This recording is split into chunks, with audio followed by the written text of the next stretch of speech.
Iniutos ni ang Forces Chief of Staff, General Romeo Brawner Jr. na paganahin ang mga EDCA site sa bansa.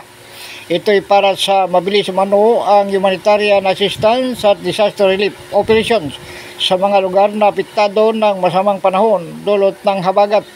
Sa pulong balitaan sa Campo Aguinaldo kaninang umaga, sinabi ni ang Forces spokesperson Colonel Francel Margaret Padilla, magsisilbi umano ito bilang control hub.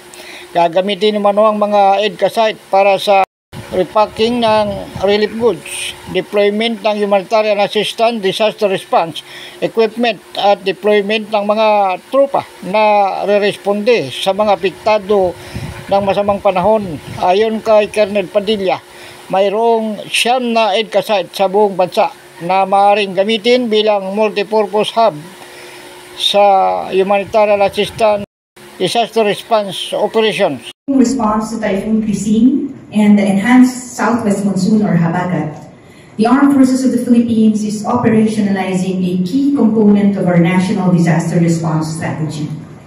The strategic use of enhanced defense cooperation agreement or EDCA sites as forward operating hubs for humanitarian aid. Following the direct instruction of our Commander-in-Chief, President Ferdinand R. Marcos Jr., through Defense Secretary Gilberto C. Teodoro Jr., I have ordered our unified commands and major services to activate these sites as primary hubs for HADR operations. Una rito, inihayag ni Defense Secretary Gilberto Teodoro Jr. ang atas ni Pangulong Ferdinand Marcos Jr. na tiyaking naibababa ang tulong ng pamahalaan sa mga nangangailangang kababayan. Ako si Edwin Moreno sa Kalawit News, una ka sa balita.